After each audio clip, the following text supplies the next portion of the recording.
senhores telespectadores, queria recomeçar estes programas depois de férias com um sítio excepcionalmente bonito, um sítio que eu pudesse dizer à vontade: venham aproveitar estes últimos clarões do verão e venham visitar esta terra. Bom, estive a ver, olhem, escolhi Santo Tirso no Douro Litoral. A terra está na nossa frente, há uma certa névoa matinal, mas vê ainda bem, até se nos dias claros ao fundo vê-se o mar, e agora bem na nossa frente, se repararem, há ali um conjunto de edifícios que é o Mosteiro de São Bento. É à volta do Mosteiro de São Bento que nasce a povoação que ao princípio nem se chamava Santo Tirso, chamava-se Sidney, um nome esquisito que eu não sei explicar. Aliás, há muitas teorias escritas, mas ninguém atina com a razão, porque diabo se vai chamar em Portugal Sidney, uma terra, mas era Sidney, a aldeiazita. Agora, ali o importante era o convento, um grande convento beneditino, dos maiores que houve em Portugal, onde se prestava um especial culto a um estranho santo, Santo Tirso, um santo cuja existência é mais que duvidosa. A verdade é que no tempo em que teria vivido, não há a menor alusão, e ele teria vivido, dizem, no século IV, é só mais de 500 anos depois, na altura das relíquias, que aparece aí um cavaleiro que vem do Oriente e traz uma ossada e diz que aquilo é do Santo Tirso, e realmente aqui em Espanha estabelece um certo culto do Santo Tirso. Olhem, para este santuário que vamos visitar a seguir, até mandaram um braço do santo. Essa relíquia fixou um culto e deu o nome à terra, Santo Tirso. Vamos até lá abaixo falar mais no Santo Tirso.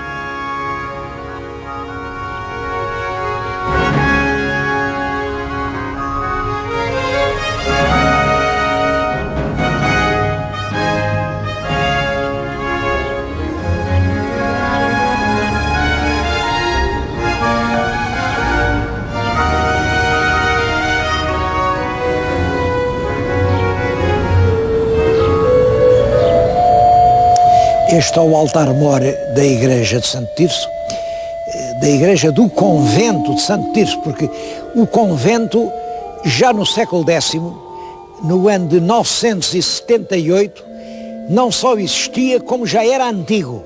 Reparem, no século X já isto era antigo. Bom, passaram 1000 anos e as igrejas são um pouco como as pessoas. Se estão vivas, vão mudando. Eu sou o mesmo que era há 80 anos, mas já não estou nada parecido. Como calculam, infelizmente. Esta igreja que hoje estão a ver é a 4ª ou 5ª versão da igreja, porque de tempos a tempos isto envelhecia, arruinava-se, entrava chuva pelo telhado e então os abados mandavam proceder a obras. O que hoje se vê é a versão do século XVIII. É uma versão magnífica. Este é um dos mais belos monumentos religiosos que existem em todo o norte do país. Vale a pena vir aqui para ver isto. Há aí pormenores, como por exemplo aquela grade. Houve uma grande luta a certa altura entre a ordem dos frades e o povo, de quem era a igreja, e resolveu-se a coisa, fazendo uma grade, daqui para lá é do povo, daqui para aqui é dos frades, mas essa grade, que foi feita em Lisboa, no tempo do Marquês de Pombal, no tempo já de Dom José, é uma das grades mais bonitas que eu vi até hoje nas nossas igrejas. Bom, há os altares laterais, há tudo isso. Mas foi para lhes falar do Santo Tirso, que eu vim aqui. Está ali a presidir, veio no altar-mor, e está com uma serra. É que, segundo a lenda agiológica quer dizer lenda de santo. Agios, em grego, quer dizer santo. E ele está com uma serra porque ele foi serrado ao meio. Quando fizeram esta igreja, Todos estes painéis da Capela Mor são relativos à vida do Santo Tirso. Vê-se ali os tiranos arrancarem-lhe os olhos, por isso ele hoje é considerado um advogado das doenças de olhos. E no painel a seguir vê-se com uma serra a serrá-lo ao meio. Eu já lhes disse que penso que historicamente Santo Tirso não existiu. O que existiu foi uma realidade que essas lendas significam e simbolizam. É a perseguição aos mártires do cristianismo. Houve milhares e milhares de pessoas que, por acreditarem na palavra que Cristo pregou, pagaram essa sua crença com a vida e nos suplícios mais atrozes. Bom, isso originou depois o culto dos mártires. Muitos dos mártires que se veneram nem sequer existiram, mas simbolizam os milhares de outros que existiram e dos quais nós nem o nome sabemos. Estou a falar-vos de um santo que se venera e não existiu, e estou numa obra criada por um dos grandes santos, cuja existência histórica é indiscutível e que é um dos construtores da Europa. Estou a falar de São Bento. São Bento é um dos grandes construtores da civilização ocidental. São Bento tinha uma família muito ilustre, rica, muito culta, mas viveu num tempo trágico. É exatamente na altura de São Bento que acaba toda a civilização romana. Os bárbaros entram por Roma, destroem os templos, cospem nos deuses, o sangue corre nas terras romanas, a vida em Roma é um inferno, um inferno. E o São Bento, nessa altura Bento Benedictus era o nome que se dizia em latim, Benedictus, resolve arranjar para ele, um pequeno paraíso, um refúgio. Ele foi para o Monte Subíaco, um refúgio muito pequeno, mas onde havia paz, onde não havia violência nem blasfémia, onde havia livros, onde se falava ainda o antigo e belo latim, onde ainda se cultivavam os campos segundo os processos de outrora, onde os servos ainda obedeciam aos amos. Bem, e cria ali um pequeno mundozinho para ele. Há muitos outros romanos que sentem o mesmo drama do tempo em que vivem e vão juntar-se àquele ilustre patrício e aceitam as ordens dele, querem viver como ele, seguem-lhe o exemplo. E essa altura são tantos que Bento muda-se dali e vai para uma outra terra que hoje e sempre, claro, ficou entre Roma e Nápoles, é o Monte Cassino. O Monte Cassino ficou célebre, foi arrasado à bomba pela aviação aliada durante a Segunda Guerra Mundial. E é aí, no Monte Cassino, que se juntam centenas de pessoas que querem viver junto de Bento. Bom, tanta gente junta, Bento resolve escrever uma regra, um regulamento, segundo o qual toda aquela gente deve viver. É uma regra muito pormenorizada, tem as horas de levantar, tem as horas de orar, de meditar, tem as horas de trabalhar, tem a maneira como se trabalha, como se junge o arado aos bois, como se escolhem as plantas, como se cultivam as granjas, como se constroem as paredes, como se erguem os altares. Todo um plano de vida está na regra de São Bento. Bom, e aquelas pessoas que estão ali, no Monte Cassino, cumprem essa regra. Devo-lhes dizer que num mundo de bárbaros, um mundo de lápides partidas, de violência, um mundo sangrento, haver um pequeno mundo que tem uma regra, isso é um verdadeiro milagre.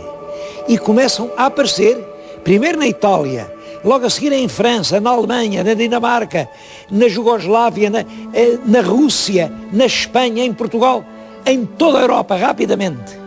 Há milhares de casas que querem viver segundo a regra de São Bento. A regra de São Bento ensina a falar o antigo latim, ensina a venerar os antigos escritores, os antigos pensadores, ensina a estudar, a guardar em bibliotecas os velhos pergaminhos que vinham do passado e por isso, olha, agora já no século XX, este Bento de Núrcia, porque era a terra dele, esse italiano, foi proclamado o pai da Europa, o patrono do Ocidente. E disse-se que à regra de São Bento se deve que a civilização europeia não tenha naufragado completamente, que nós continuemos a falar latim. Eu estou aqui a falar uma linguagem que todos os meus amigos compreendem, que eu creio que será compreendida até por quem a estiver a ouvir, ou em Espanha, ou na França, ou na Itália, quem tiver ouvido agudo e inteligência atenta, entende tudo o que eu digo, porque no fundo eu estou a falar o latim. Um latim à maneira portuguesa. Há outro latim à maneira espanhola, há um latim à maneira francesa, há um latim à maneira italiana, há um latim à maneira romena, mas tudo isto é o latim que São Bento nos conservou e nos obrigou a estudar. Nada mais justo que esse título, São Bento, Pai da Europa. Ele adotou uma divisa, uma frase que eu acho que é extremamente oportuna. E agora está-se a falar tanta Europa e discute-se tanto Europa para cima, Europa que não, Europa que sim. A divisa de São Bento era esta: ora et labora. Isto é latim, mas significa pensa e trabalha. Orar, é claro, orar, hoje já muita gente traduz isto por rezar, não é verdade. Orar é meditar nas coisas profundas, no sentido da vida, da nossa própria vida, do meu e do teu destino. Isso é orar. Laborar é trabalhar, é fazer a terra dar fruto, é arranjar pão para os pobres, é conseguir eliminar a miséria. Esta frase de São Bento, ele fundou o convento de Monte Cassino no ano de 639, portanto há perto de 1500 anos. Bom, eu acho que isto continua a ser um lema que é um destino para a Europa. Meditar mais e trabalhar sempre. O Mosteiro de São Bento, em Santo Tirso, é o principal monumento da região, mas está longe de ser o único. Quem gostar de monumentos e de coisas antigas tem aqui muito para ver. Eu não posso ir a todos os lugares classificados, mas não queria deixar de lhes mostrar alguns sítios que eu acho de uma grande beleza. Por exemplo, este que está atrás de mim é São Pedro de Roriz. São Pedro de Roriz, como veem, tem uma rosácea românica lindíssima. O pórtico foi um bocado estragado pelo restauro, eu acho que sim, que aquilo está bastante estragado, mas tem uma história engraçada. Eu não sei quando é que o convento foi fundado, sei que o Dom Afonso Henriques deu este convento a Santa Cruz de Coimbra, portanto, eram os frades agostinhos, que estiveram aqui desde o século XII até ao século XVI, porque Dom Afonso Henriques protegia muito os crúzios de Coimbra, os Santa Cruz. Depois, no século XVI, o cardeal Dom Henrique protegia muito os jesuítas e, portanto, entregou isto à Companhia de Jesus. Os jesuítas estiveram aqui até que o Marquês de Pombal acabou com a Companhia de Jesus no século XVIII. Bom, e aí o Marquês de Pombal tinha que fazer alguma coisa, deu isto à Universidade de Coimbra. E a Universidade de Coimbra não sabia o que havia de fazer deste monumento e resolveu vendê-lo. Olhem, vendeu isto tudo a um particular. A igreja passou a ser a igreja paroquial, o convento entrou na posse de uma família que a conserva, felizmente conserva bem conservado. Bom, todo o monumento é realmente uma obra-prima do nosso românico.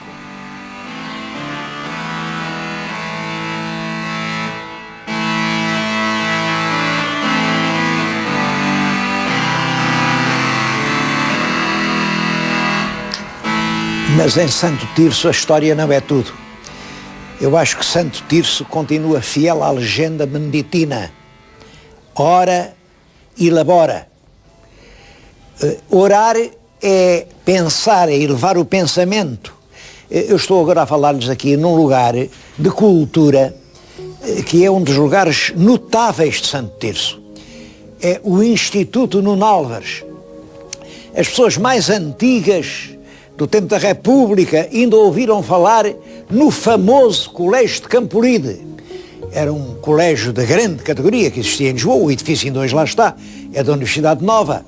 Bom, mas vem a República, os jesuítas são expulsos e não fecham a loja, não. Vão para a Bélgica e estão na Bélgica até que em 1914 rebenta a guerra e mudam para a Espanha. Vêm para a Espanha, estão em Espanha até que começa a Guerra Civil de Espanha, em que realmente os religiosos eram perseguidos e espingardeados por toda a parte, e aí, em 1932, mudam para aqui. E estão aqui desde 1932. Isto é um grande estabelecimento de ensino, mais de 2.000 estudantes. Aqui nenhum estudante paga coisa nenhuma.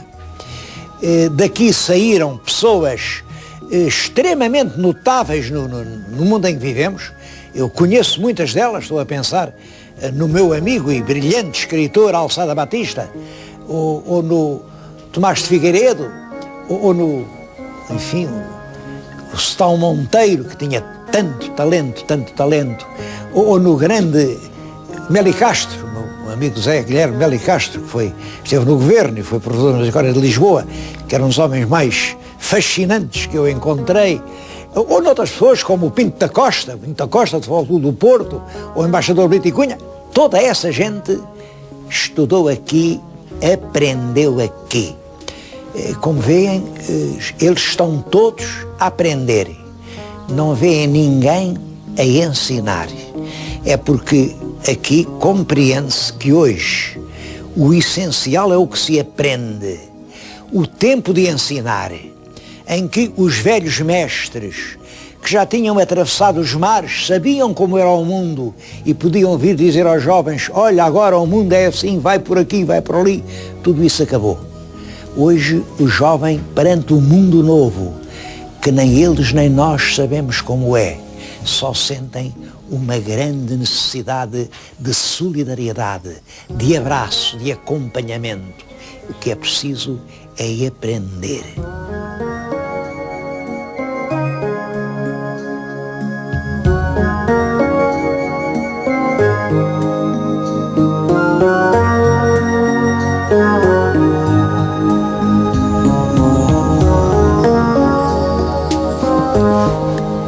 A história desta terra muda completamente com a Revolução Liberal. São extintos os conventos, são expulsos os frades, os mosteiros são vendidos em asta pública e, portanto, acaba aquele regime de propriedade monástica com os camponeses a trabalhar nos campos por conta dos conventos. Mas não tardou que esta gente inventasse outra maneira de viver. Menos de 10 anos depois da Revolução Liberal, aparece a primeira fábrica de têxteis. Foi a primeira do país. Começa então o ciclo dos têxteis, que ainda não acabou. A partir de então a cidade desenvolve-se rapidamente, porque reparem, ela está num sítio privilegiado. Aqui, desta terra que vêem, ao Porto, são 24 quilómetros. Bom, mas daqui a Braga são 25 quilómetros. E a Guimarães são outros 25. E a Vila do Conde são outros 25. E a Póvoa de Varzim são outros 25. Tudo se junta aqui e isto torna-se realmente um centro comercial por excelência. É por isso que a terra é promovida à cidade em 1985 e com toda a razão. Era um belo concelho. Eu ainda me lembro de ouvir aqui dizer: o nosso concelho tem 200 quilómetros quadrados, tem 120 mil habitantes.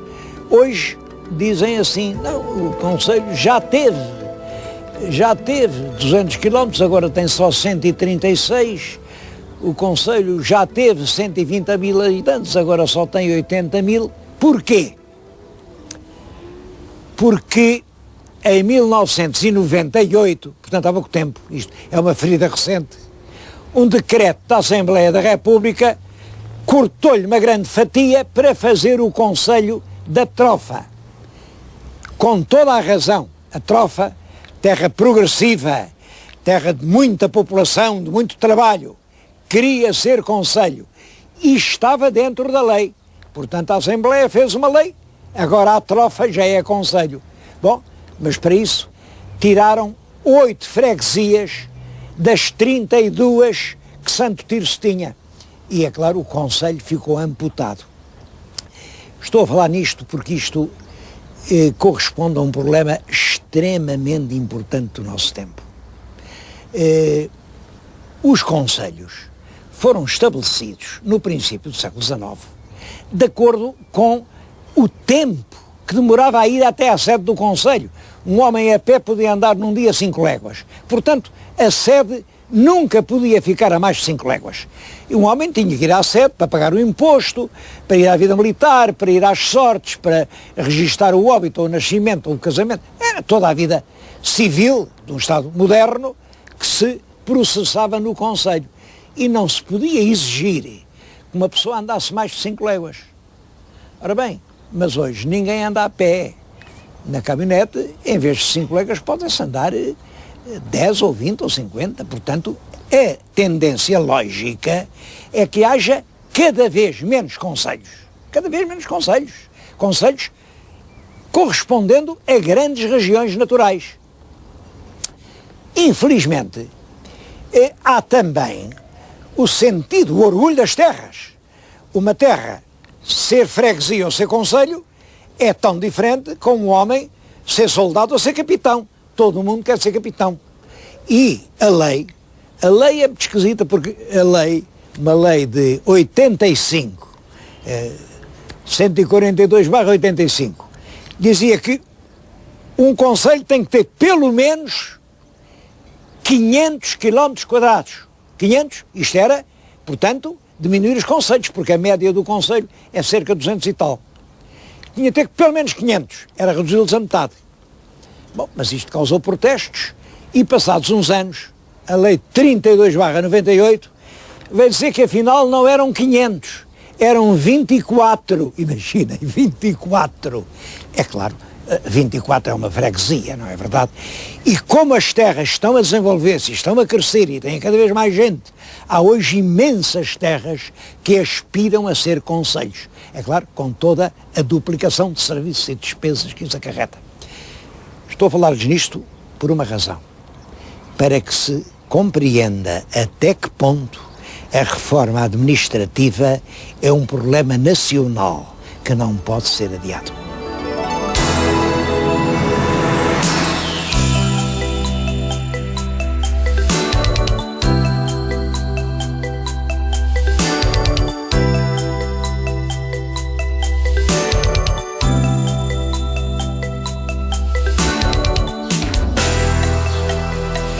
Os beneditinos foram expulsos dos conventos, mas é claro que não foram expulsos do Brasil. continua no Brasil e é curioso como isto acontece. Muitos anos mais tarde, vem um beneditino enriquecido no Brasil, chega aqui, a esta terra de Santo Tirso, de onde ele era, adquire com os seus bens uma casa e renasce uma pequena abadia, que só vem a ser considerada abadia em 1932, creio eu, mas hoje existe uma nova abadia beneditina aqui neste Conselho de Santo Tirso. Eu tenho junto de mim o Sr. Dom Abade, que a comunidade é de 30 monges e forma-se aqui pessoal para a ação espiritual tanto no nosso território como em Angola. Bom, esta parte de Angola a mim impressiona-me especialmente. Aqui criam as pessoas que vão falar de paz, de amor, de trabalho, de esperança na terra de Angola.